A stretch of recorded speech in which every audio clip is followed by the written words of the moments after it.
Welcome back to Taking the Tech Exam with WM7X. When you get your shiny new radio, one of the very first things you're going to want to do is put in a frequency like 146.52 megahertz. And later on, if you want to build your own wire antenna, you might need a 100 picofarad capacitor. And we use terms like mega and pico a lot in ham radio. And we use them so much that the question pool actually has 9 questions about what they mean. So let's go through it. The basic idea is that it's much easier to say 146.52 megahertz than 146,520,000 hertz. It's also, frankly, a lot less error prone. Mega just means a million. And your Wi-Fi router at home supports 2.4 gigahertz. That's 2,400,000,000 hertz. I'd much rather just say 2.4 gigahertz. Giga just means a billion. And when you go on a 5K run, it's 5 kilometers or 5,000 meters. Kilo just means thousand. So kilo, mega, and giga are just abbreviations for 1,000, a million, and a billion. And we call them prefixes. And whenever you have a number with a prefix, if you want to get back to the base unit, you just multiply by 1,000, a million, or a billion, just depending on what the prefix is. And it's the same idea for small numbers, except we divide to get back to the base units instead of multiplying.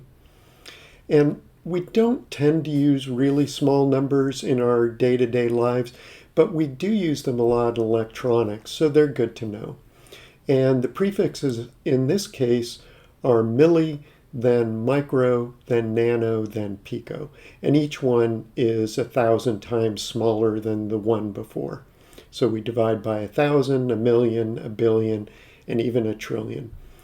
So that 100 picofarad capacitor that I mentioned before, that's 100 trillionth of a farad. Very small number. Learning the prefixes is going to make your life easier, and it'll also help you answer the 9 questions that I mentioned before. And basically, they just want to make sure you know the prefixes well enough to convert between them. And there are a lot of ways to get the correct answers, including just memorizing them. But I'll show you the most basic way once, and then you can decide what works best for you.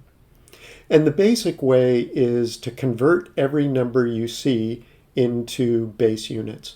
Just get rid of all the prefixes. That way you're always comparing apples to apples. In this example, you just multiply by 1,000 when you see kilo, and a million when you see mega.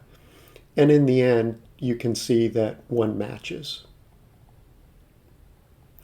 There are 4 other questions that deal with really big numbers, so let's take a look at them.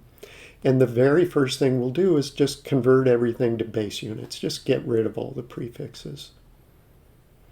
All right, and you can feel free to pause here and make sure this all makes sense. Okay, those were all about big numbers. Here's one about small numbers, milliamps. To convert to base units here, we just divide by 1,000 whenever we see milli. And when you do that, there's a pretty clear winner. All right, here are the 3 last questions about small numbers. And if we convert everything to base units, here's what we get.